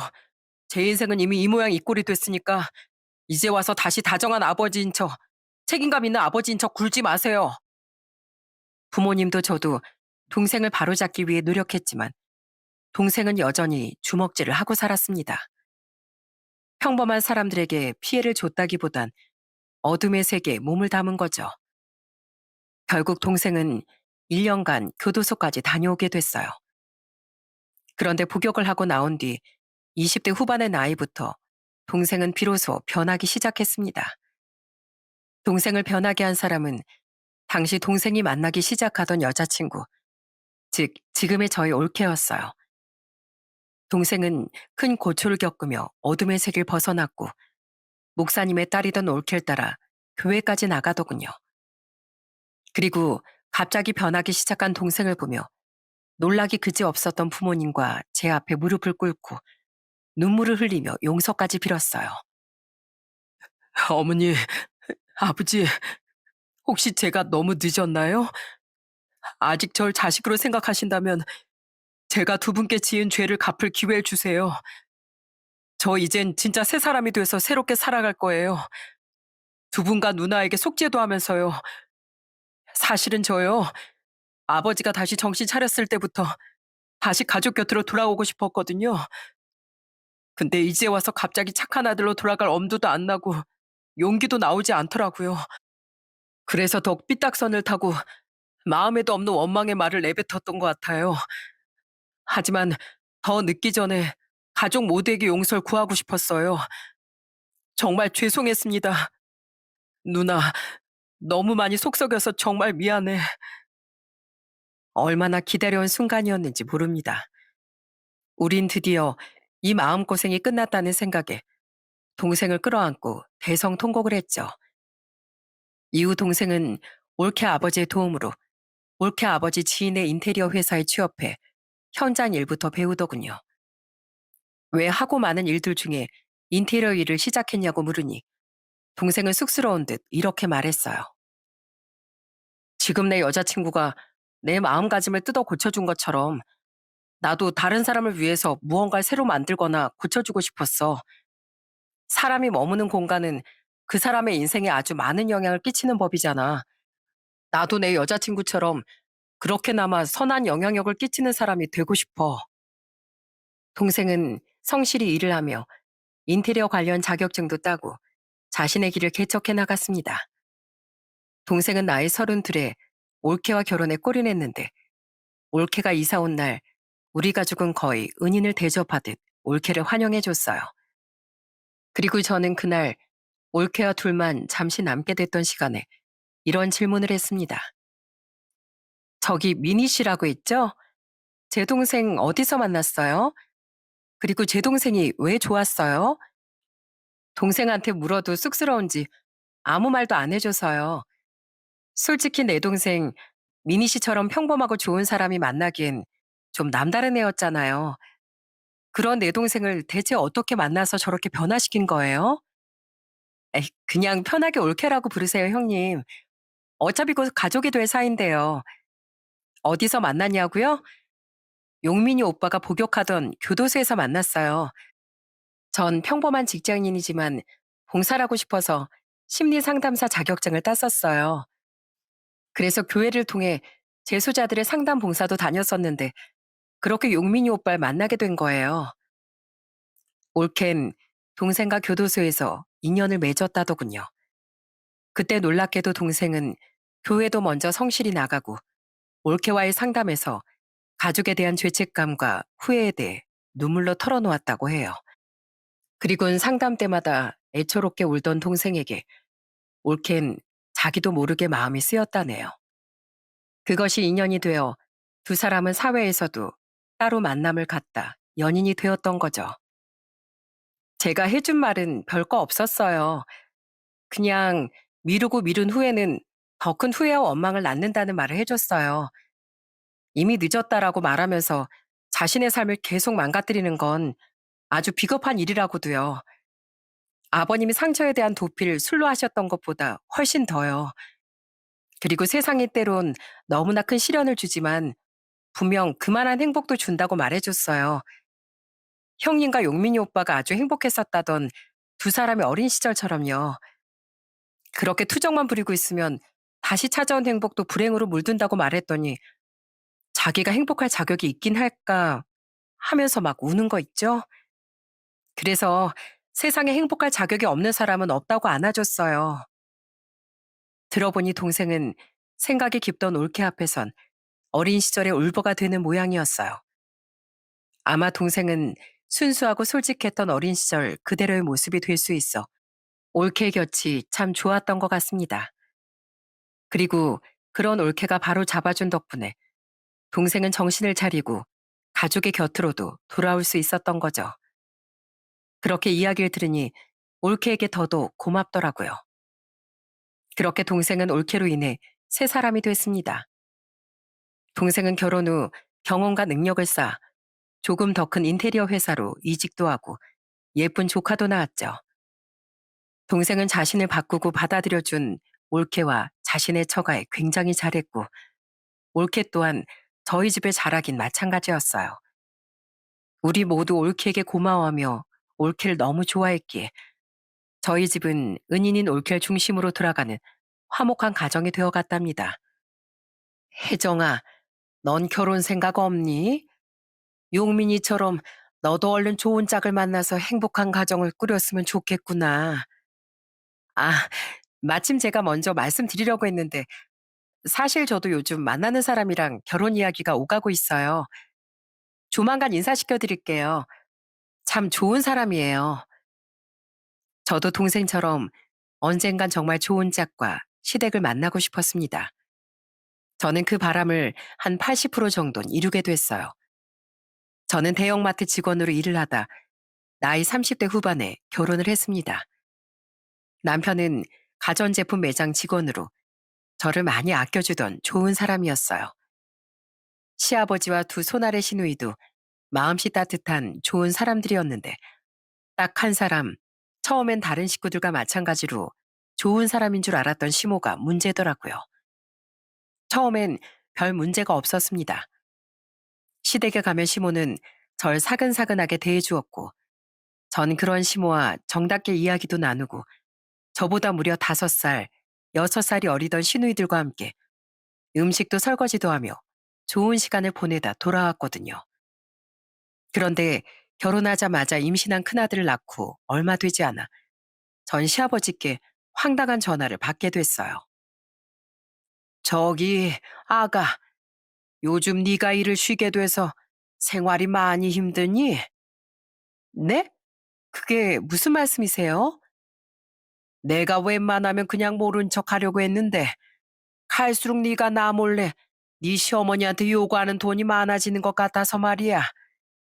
네가 나랑 석준이한테 말하지 말아달라고 하고 네 시어머니한테 도와달라고 계속 부탁했다며.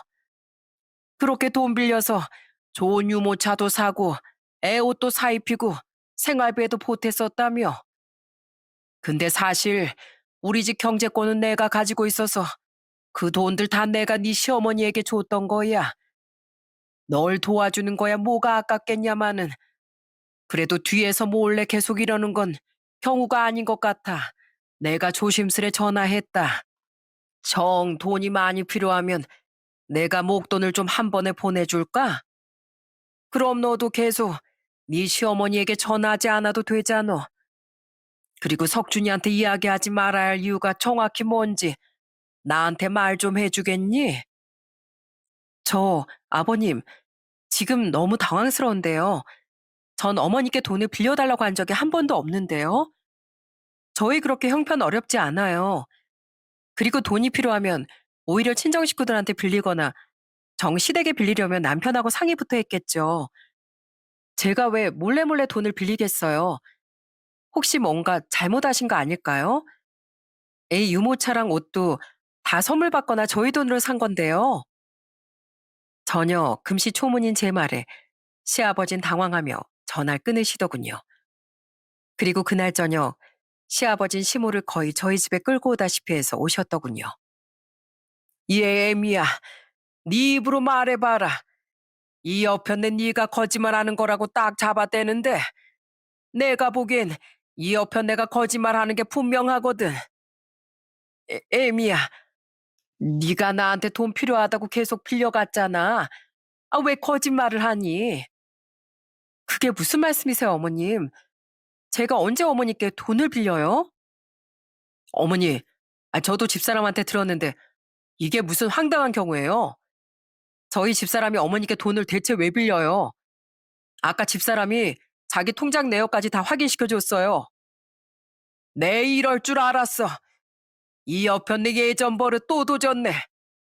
애미야, 정말 미안하다. 이 여편네가 전에도 이래서 가족들을 고생시키더니 또 시작했구나. 에휴, 네 앞에서 이게 무슨 망신이니? 당신 얼른 애미한테 사과 안 해? 애미 팔아서 나한테 돈 뜯은 거 대체 그 돈은 다 어쨌어? 으, 그냥 레스토랑도 좀 다니고 친구들이랑 이곳저곳 놀러도 다니고 쇼핑도 좀 했어. 그러니까 왜 이렇게 생활비를 짜게 줘? 내가 오죽했으면 이랬겠어. 그걸 지금 핑계라고 대? 당신이 전에 사치한다고 까먹은 돈이 얼만데? 당신 앞으로 생활비 딱 반으로 줄여버릴 줄 알아. 시모는 그제야 제게 진심 없는 사과라며 시아버지에게 싹싹 빌었습니다. 그러니까 시모는 그동안 절 팔아서 시아버지에게 계속 돈을 타냈던 거예요. 그렇게 시부모님이 돌아간 후 남편은 크게 한숨을 쉬며 제게 사과했어요. 시어머니에 대해 미리 말하지 못해 미안하다면서요. 남편은 시모가 전에도 돈으로 가족들의 속을 많이 썩이셨다고 말하더군요. 시아버진 당시엔 은퇴를 하고 경비를 하고 계셨지만 원래는 경찰 출신이셨는데 시모는 시아버지가 벌어온 돈을 펑펑 쓰기만 바빴다네요. 어머닌 형편에도 맞지 않는 소비를 계속하고 사셨어. 하나에 몇백에서 1,000만 원도 넘어가는 고급 가구에 비싼 명품 식기에 아버지 몰래 고급차를 뽑아오시기까지 정말 사치의 끝을 달리셨지. 아버지가 정말 열심히 사셨음에도 지금 수중에 노후자금 정도만 겨우 남아있으시거든. 그거 다 어머니 탓이야. 결국 참다 못한 시아버지가 카드도 빼앗고 생활비도 대폭 줄여버리자 시모는 이번엔 자식들의 카드를 가져다 명품 가방과 옷들을 사고 무려 1,000만 원이 넘어가는 유럽 여행 패키지를 할부 결제까지 하고 왔었다더군요. 시모가 하도 가고 싶다고 사정하는 통에 결국 남편과 시누이들은 가방과 옷들만 환불하고 유럽 여행만큼은 보내줬었다네요.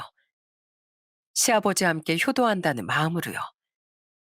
하지만 그 뒤론 시모가 몰래 카드를 가져가서 긁으면 무조건 환불 처리를 했고 나중엔 절도로 신고하겠다고 으름장까지 놓았다고 합니다. 게다가 아버지가 자꾸 이러면 집에서 쫓아낸다고까지 하시니까 그제 어머닌 잠잠해지셨어. 그래서 나도 동생들도 아버지도 한결 마음을 놓고 있던 와중에 이런 일이 또 터진 거야. 꾹꾹 참고 살던 어머니가 당신이라는 핑곗거리 만나서 신이 나셨던 거지. 미리 말 못한 것도 이번 일도 정말 미안해 여보. 이야기를 들어보니 정말 한숨만 나오는 사정이었습니다. 제 동생도 그렇고 어느 집안이든 한 명씩은 소란스러운 모양이구나 싶기도 했죠. 그런데 황당했던 건 시모가 그 일로 제 탓을 했다는 거예요. 다음날 시모는 제게 전화해 고지고대로 시아버지에게 모든 걸 잃으면 어떡하냐며 원성을 내뱉었거든요. 저는 황당한 마음에 대꾸했어요. 어머님, 그럼 무슨 상황인지 알지도 못하는 상황에서 제가 뭐라고 했어야 했어요? 전 하지 않은 일을 하지 않았다고 했을 뿐인데요. 이 상황에서 제 탓을 하신다는 건 좀 억울하네요. 그 상황에서 제가 죄송하다고 해야 합니까? 아니면 대뜸 화를 내겠습니까? 그래도 예의를 갖춰 잘 말씀드리고 전화를 끊었는데 그 뒤 시모는 제게 앙심을 품은 것 같더라고요. 예, 너 원래 시댁 식구는 하늘이고 며느린 땅인 거 알지? 여태까진 우리가 착해서 도와줬지만 앞으로는 어림도 없을 줄 알아라. 오늘 점심부터 저녁까지 너 혼자 음식 싹 하고 뒷정리도 다 해. 네? 똑같은 사람인데 왜 누군 하늘이고 누군 땅이에요? 그리고 왜 다 같이 먹는 음식을 저 혼자 차리고 치워요? 저도 어른께 되바라지게 대꾸하고 그러고 싶지는 않지만 갑자기 너무 부당하시잖아요. 시모는 제가 시댁에만 가면 갑자기 저만 부려먹으려고 들었습니다. 너무 황당한 말에 저는 눈을 동그랗게 뜨고 되물었어요. 사납게가 아니라 정말 황당한 표정으로요. 하지만 걱정할 것도 없던 것이 제가 시모와 더 크게 갈등하기도 전에 항상 모든 식구들이 제 편을 들며 시모를 비난해 주더라고요. 엄마, 나랑 하연이도 있고 오빠도 있는데 그걸 왜 새언니가 혼자 다 해? 하기 싫으면 엄마나 가만히 계세요. 왜 우리 집 살림을 새언니한테 떠맡겨? 맞아, 엄마. 엄마 설마 저번에 엄마가 잘못한 일로 새언니한테 앙심 품은 거야? 진짜 그러지 좀 마. 엄마가 우리 엄마니까 그나마 우리가 이런 소리라도 하는 거지. 엄마 밖에서 그러면 요새 진짜 큰일 나. 세상 모든 며느리들이 다 몰려와서 아우성 칠걸? 새언니, 죄송해요. 나머진 우리가 다 알아서 할 테니까 새언니는 저기 아빠랑 앉아서 귤이나 드시고 계세요. 이번 귤이 달더라고요. 오빠, 빨리 와. 오빠 부모님 집인데 오빠가 나서서 일을 해야지. 왜 새언니가 저런 소리를 듣게 만들어? 가. 화장실에서 다 듣고 있었는데 배가 아파서 제때 못 나왔어. 어머니, 제 아내 좀 괴롭히지 마세요. 처가에 가면 다들 절 얼마나 귀하게 대접해 주는데 왜 어머닌 도리어 시집살이 시키려고 드세요? 당신 거기서 음식을 하던지 아니면 방으로 들어가. 애미야, 어서 이리 오거라. 내가 귤 까주마. 못된 여편애 같으니라고. 심볼 곱게 써야지. 뭘 잘했다고.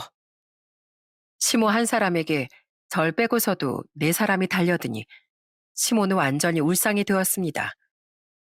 저는 그런 시모를 보며 가족들에게 등 떠밀려 오히려 휴식을 가지곤 했죠. 그런 일이 몇 번 반복되니 더 이상 시모는 저에게 시집살이 시키려고 들지 못했어요. 또 어느 날엔 시모가 갑자기 저희 직장 근처에 왔다며 제게 밥을 먹자고 불러내더군요. 마침 식사 시간이었던 터라 저는 시모를 만나러 나갔어요. 며느리를 찾아온 시어머니를 그냥 돌려보낼 수는 없었으니까요. 그때 시모는 웬일로 제게 고급 회전 초밥집에서 밥을 사준다고 하더라고요. 예, 많이 먹으렴. 여기요. 목 막히니까 생맥주도 2잔 주세요. 애미 넌 일하는 중이라 술 못 마시지? 내가 이건 둘 다 마시마. 그러더니 시모는 비싼 접시만 쏙쏙 골라서 미친 듯이 초밥을 해치우기 시작했습니다. 맥주까지 시켜서 시모 쪽에 쌓인 접시만 무려 20개가 넘을 정도로요. 어찌나 꾸역꾸역 초밥을 입에 밀어넣던지 나중에 시모는 배가 너무 부른 듯 헛구역질까지 하더라고요. 저는 그 모습을 보며 이미 직감했어요. 시모가 제게 계산을 떠넘기겠다 하고요. 하지만 마침 저도 초밥이 먹고 싶었고 시어머니에게 이 정도도 대접 못해드리겠나 싶어 그냥 별말을 하지 않았던 거예요. 시모는 그것도 모르고 계산대 앞에서 지갑을 두고 왔다며 허둥거리는 연기를 하더라고요. 그리곤 이내 의기양양한 표정으로 제게 말했죠. 이거 미안해서 어쩌나. 네가 대신 계산 좀 해줘야겠구나. 오늘은 정말 내가 사주려고 했는데 말이야. 괜찮아요. 제가 계산할게요. 저는 기꺼운 마음으로 순순히 계산을 했습니다. 단, 제가 결제한 카드는 남편의 카드였어요.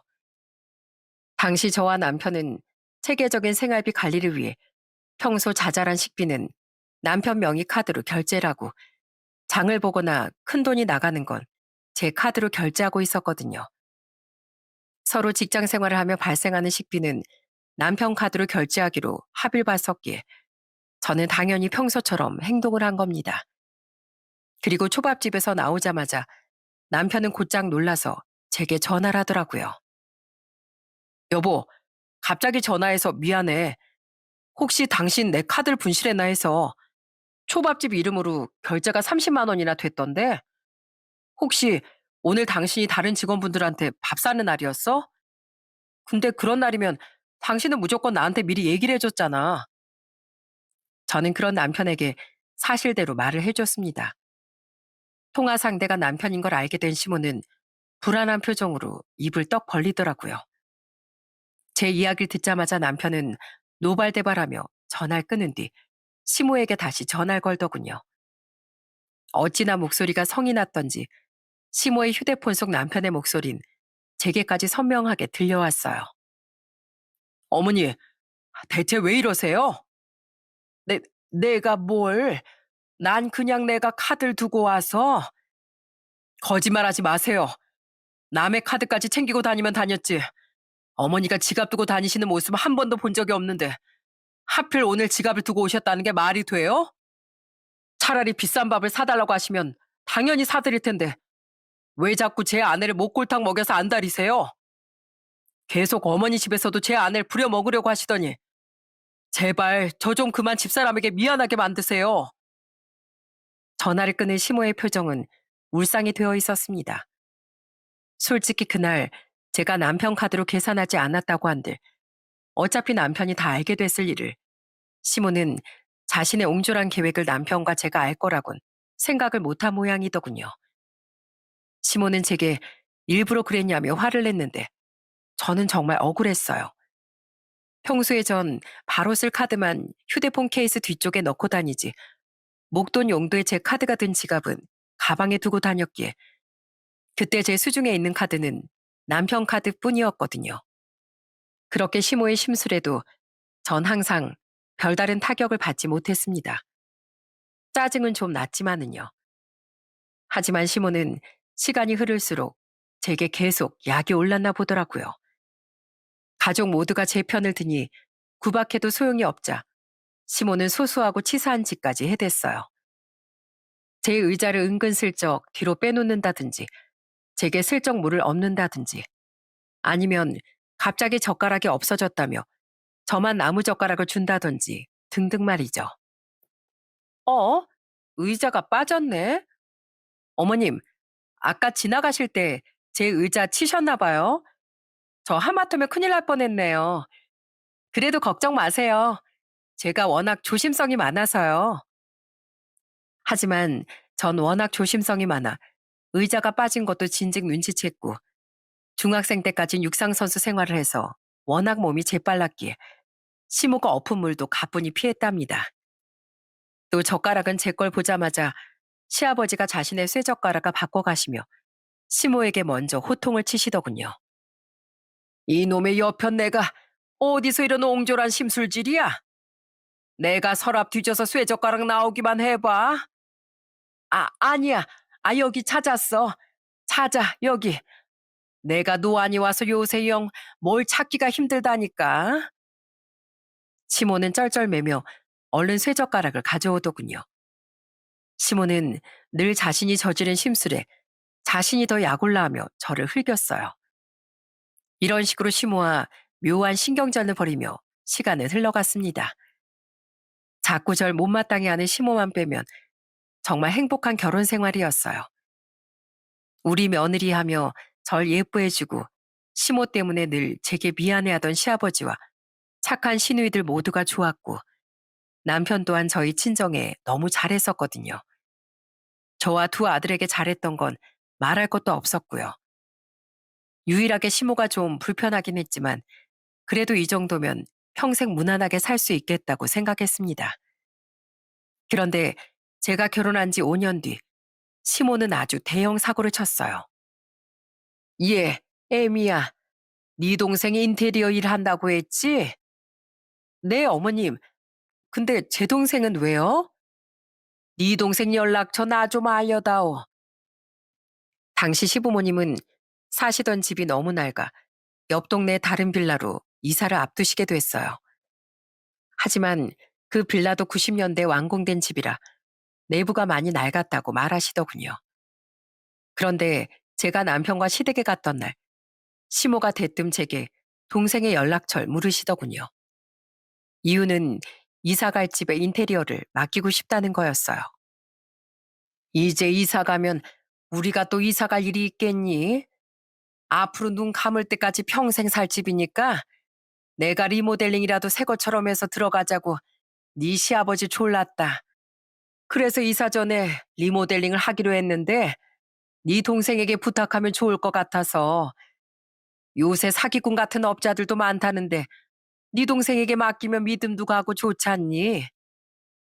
네 시애미가 하도 졸라대기에 내가 그렇게 하라고 돈도 2천만 원 주고 허락해 줬다. 그러니까 혹시 네 시애미가 돈 떼먹을 걱정은 안 해도 된다. 시아버진 혹시 제가 걱정이라도 할까 싶어 저를 미리 안심시켜 주셨습니다.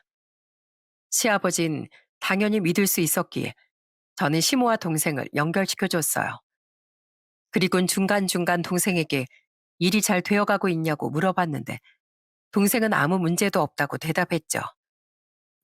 문제될 게 뭐가 있어.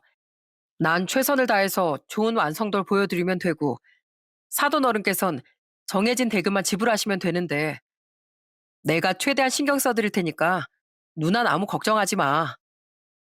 동생의 말에 저는 마음을 푹 놓고 있었어요. 하지만 시모를 믿은 제가 바보였더군요. 인테리어 공사가 끝났다기에 전 그대로 일이 깔끔하게 마무리된 줄 알았어요. 그런데 동생이 제게 전화해 아주 황당한 말을 하더라고요.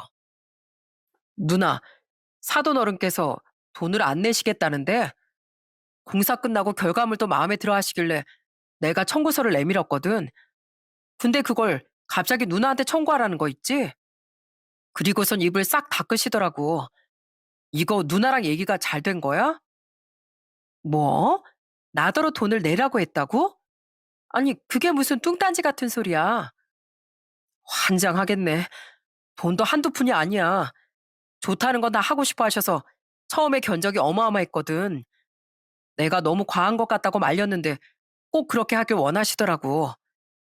그래서 내가 그나마 가족 할인가 적용해드려서 5,700만 원이 나왔어.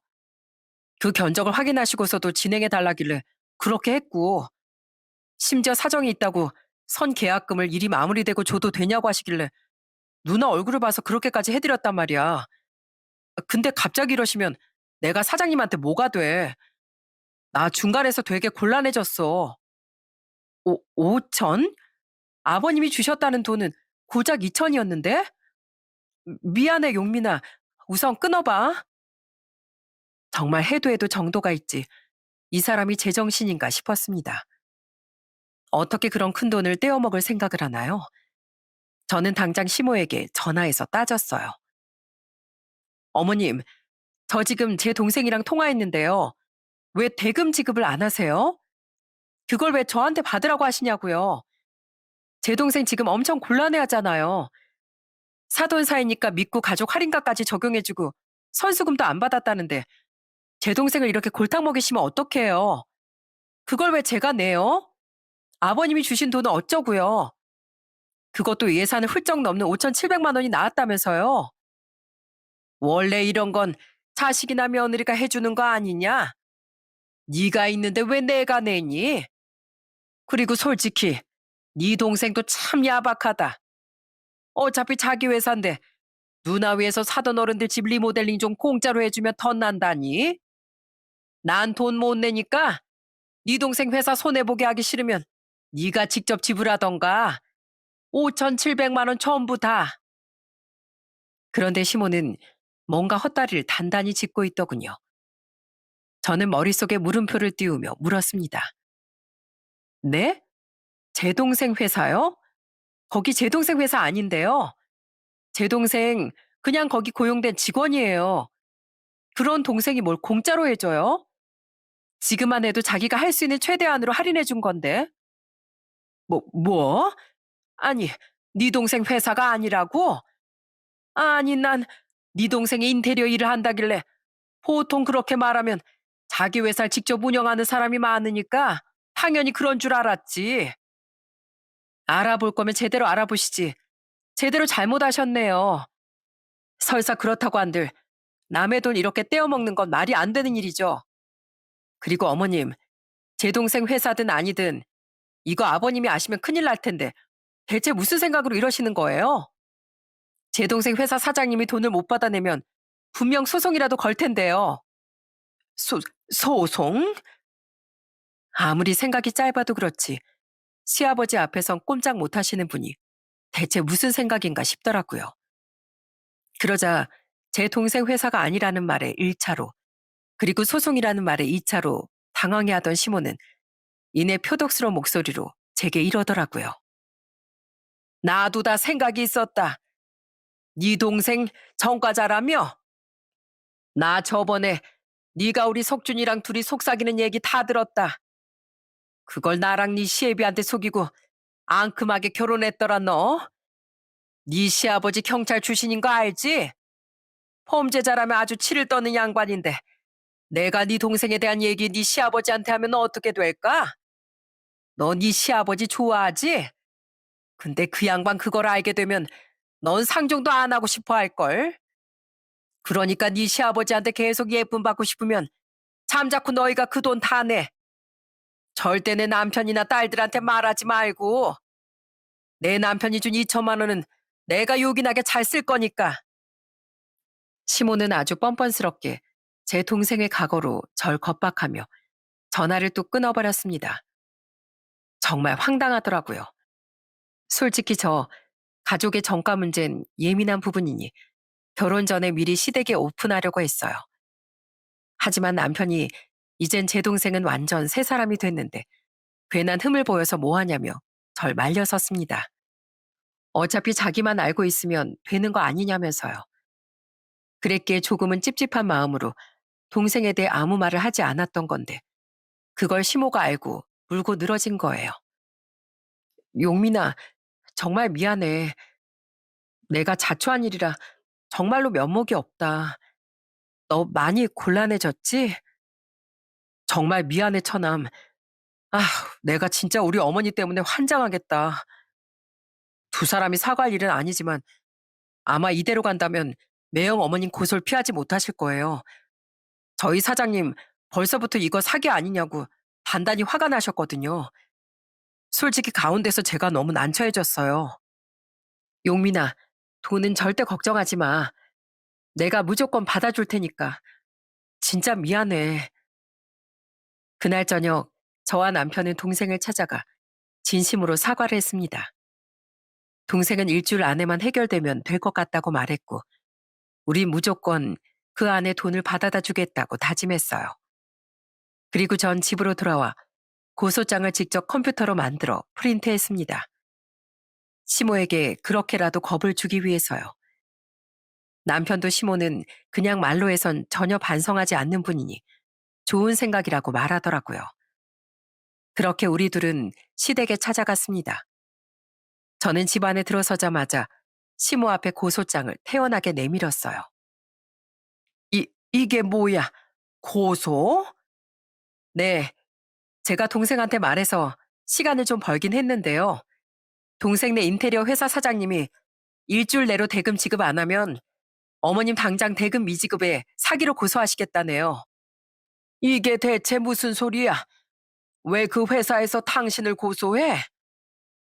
새하얗게 얼굴이 질린 시모의 뒤로 시아버지가 놀라서 달려나오시더군요.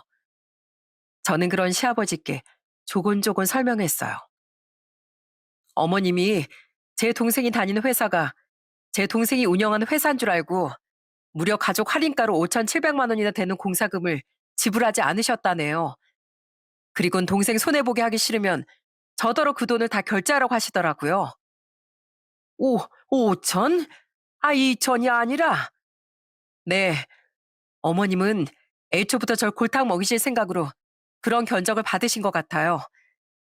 그래서 아버님이 아시면 어쩌려고 이러냐고 했더니 제 동생을 들먹이면서 겁박을 하시더라고요. 사실 결혼할 때 미리 말씀드리려고 했는데 그러지 못한 얘기가 있어요, 아버님. 제 동생 어릴 때 사고도 많이 치고 교도소도 1년 다녀왔어요. 지금은 옳게 잘 만나서 교회도 다니고 완전 새 사람이 됐는데 그래도 미리 말씀드리지 못한 건 잘못이니 사과부터 드릴게요. 죄송해요. 그런데 어머님이 그걸 어떻게 아시곤 그 돈을 제가 다 내지 않으면 제 동생 얘기를 아버님께 폭로하겠다고 하시더라고요. 근데 전 그런 부당한 으름장에 굽힐 생각 전혀 없어요. 제 동생의 과거가 멋지다고 생각하진 않아도 뭔가를 감추며 떳떳지 못하게 살고 싶지도 않고요. 전 시아버지께 시모가 2천만 원조차 내놓지 않겠다고 말했다는 이야기까지 전해드렸습니다. 제가 정면으로 맞설 거라곤 생각도 못했는지 시모는 얼굴이 완전히 보라색으로 변해 있더라고요. 남편은 그런 제 말을 거들었어요. 아버지, 집사람은 진즉부터 처남에 대해 두 분께 말씀드리려고 했는데요. 제가 반대했어요. 이 사람 참 괜찮은 사람이고 처남도 이젠 정말 좋은 사람인데 혹시 색안경을 쓰고 보실까 봐서요. 그러니까 처남 일로 집사람 탓을 하지 말아주세요. 그리고 이번 일의 핵심은 처남이 아니라 어머니의 만행인 것도 잊지 말아주셨으면 해요. 어머니, 제가 계속 말씀드렸죠? 제 아내 그만 좀 괴롭히시라고요. 대체 왜 이런 짓을 해서 자꾸만 절 창피하게 만드세요? 저희가 벌이가 돼야 얼마나 된다고요. 저흰 그 돈 절대 못 내드리니까 어머니 알아서 하세요. 어머님, 그 돈 못 내면 어머님 고소당해서 아마 교도소까지 가실 수 있어요. 그러니까 얼른 돈 마련하시는 게 좋을 거예요. 교도소? 애미야, 난 이를 그렇게 키울 생각은 없었다. 교도소라니. 여보, 들었지? 나 교도소 갈지도 모르는데 당신 돈 있지? 제발 그 돈 좀 내줘. 2천만 원은 아직 내가 고스란히 가지고 있어. 그러니까 3,700만 원만 내줘. 시아버지께 고백을 마친 전 다시 시모에게 살살 겁을 줬습니다. 그러자 질겁을 한 시모는 눈물을 뚝뚝 흘리며 시아버지를 향해 울부짖더라고요. 하지만 화가 머리 끝까지 난 시아버진 시모에게 마구 고함을 지르셨습니다. 이 정신 나간 여편네가 당신 이거 범죄인 거 몰라? 어디 할 짓이 없어서 사람들 생계가 달린 일로 장난질을 쳐? 아무리 사회생활을 안 해봤다고 해도 머리라는 건 장식으로 달고 다녀? 그리고 애미 동생이 전과자인 게 뭐? 석준이가 여태 하는 말을 들어보면 비록 과거는 있어도 지금은 누구보다 효자의 성실한 가장으로 사는 것 같던데. 그런 며느리 동생처럼 새 사람이 되긴커녕 계속 이런 사고만 치고 다니는 사고뭉치가 누굴 들먹이면서 겁박을 하는 거야? 여보, 듣기 싫으니까 부르지도 말어. 애미가 가지고 온 고소장 보니까 아주 잘 됐네. 난 괘씸해서 그 돈 절대 못 내주니까 내가 준 2천 말고 나머진 당신이 다 알아서 해. 못 내서 교도소를 가든 말든 내 알 바 아니야. 그동안 나나 봐줄 만큼 당신을 봐줬고 이젠 한계야. 당신 같은 인간은 말로는 도저히 갱생이 안 되니까 이참에 교도소에 가는 것도 좋겠네. 여보, 제발 이러지 마. 무섭게 왜 그래? 애미야, 석준아, 나 교도소 가기 싫다. 제발 너희가 그 돈 좀 내주려. 어, 싫어요. 이건 다 어머님이 자초하신 일이에요. 그렇게 애초에 마음을 곱게 쓰셨어야죠. 저도 절대 못 내드려요, 어머니. 어머니 선을 넘으셨어요. 아버지 말씀대로 이참에 어머니가 저지른 일에 대한 대가를 정당하게 치르고 나오세요. 엄마, 진짜 해도 해도 너무했다. 어떻게 사람이 그래? 나도 하연이도 절대 돈 못 해주니까 엄마 알아서 해. 시아버진 저를 감싸며 시모에게 절대 돈을 못 내준다고 못 박으셨습니다.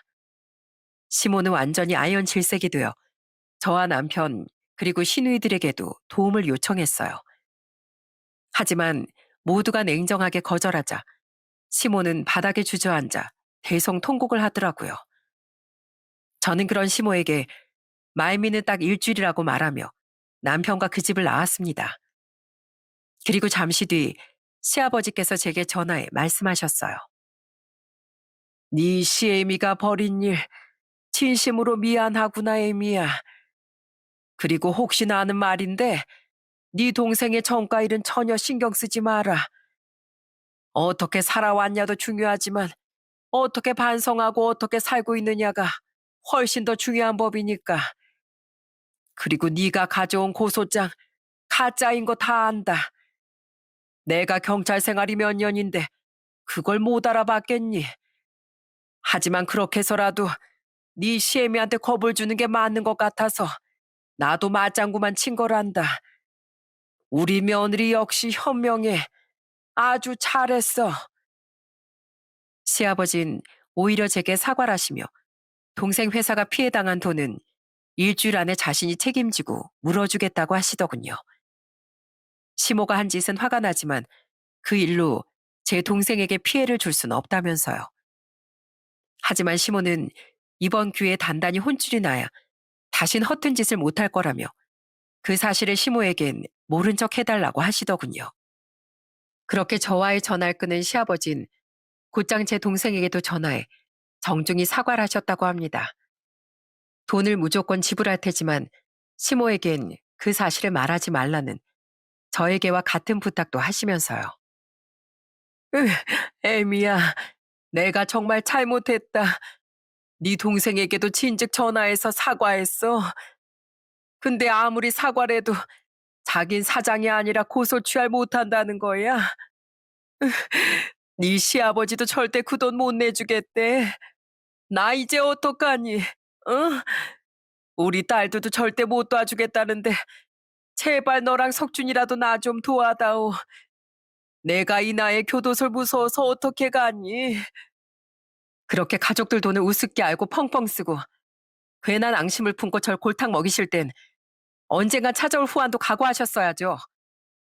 어떻게 제 동생까지 끌어들여서 이런 짓을 저지를 수가 있어요? 평소에 어머님이 가족들에게 잘하셨으면 이럴 때 모두가 어머님을 외면했겠어요? 저도 그동안은 참고 살았지만 이번엔 참기 싫습니다. 이번 기회에 부디 남의 돈 귀한 줄도 알고 그 심술보도 좀 고치시길 바래요. 그러마, 내 무조건 그러마. 근데 쓴소리를 해도 도움을 좀 주고 해야 할 것 아니냐. 난 대체 어떡하라고. 시모는 저와 남편을 찾아와 다시금 애원했지만 우린 시모를 냉정하게 돌려보냈습니다. 그리고 딱 닷새 뒤 시아버진 자신들의 노후 자금에서 돈을 빼 동생 회사에 모자란 대금을 전부 지불하셨어요. 묶여있는 돈이 있어 그 정도 시일이 걸리셨던 거죠. 시아버진 돈을 내주는 대신 가족 모두가 보는 앞에서 시모에게 조건을 내거셨습니다. 당신 가족들 앞에서 다짐하고 각서도 써. 또다시 에미에게 심술을 부리거나 에밀 골탕 먹이려고 할 경우 아니면 또 가족들 돈으로 몰래 사치하려고 할 경우 당장 이혼서류에 도장 찍는 거야. 알았어? 그리고 며느리에게도 그동안 당신이 벌인 일, 이번 일 모두 진심으로 사과해. 알겠어. 약속하고 각서도 쓸게. 에미야, 그동안 내가 정말 잘못했다. 나 반성하고 앞으로는 아주 쥐죽은 듯이 지내마. 여보, 나 사과도 다 했어. 그러니까 그 사람들이 나 정말 큰일 나게 하기 전에 얼른 돈 보내줘. 시모는 엉엉 울며 제게 사과를 하고 정말 각서도 썼습니다. 그렇게 시아버지가 시모가 친 사고를 수습해 주시며 사건은 일단락됐어요. 그리고 그로부터 1년하고도 몇 달이 지난 지금 시모는 완전히 기가 죽어서 살고 있죠. 몇 천이 넘는 돈을 잃게 된 시아버진 시모를 볼 때마다 아직도 우라가 치미시나 보더군요. 시댁에 갈 때마다 시아버진 시모를 구박하고 계시더라고요. 이 천장 몰딩에 화장실 문짝에 우리 노후 자금이 다 녹아들어 있으니까 당신이 까먹은 만큼 앞으로 사용료 내고 살아. 화장실 물 내릴 때도 밥 먹을 때도 싫으면 먹지도 싸지도 말고. 시모는 울상을 지으면서도 아무 말도 못하며 살고 있습니다. 그 모습이 조금 가여우시긴 하지만 어쩌겠어요. 다 시모가 자초한 일인 것을요. 앞으로 제가 딱 하나 바라는 건 이젠 제발 시모가 정신을 차렸으면 하는 거예요. 그래서 내년 초에 결혼을 앞둔 큰 신우의 신랑에겐 저에게와 같은 짓을 하지 않길, 부디 철이 들어 더 이상 시댁의 불행을 야기하지 않길 바라고 있죠. 전 앞으로 이 집의 며느리로서 시모를 잘 지켜보며 시댁의 평화를 지켜갈 생각입니다. 시간은 좀 걸리겠지만 언젠간 시모와도 좋은 고부 사이로 지내고 싶어요.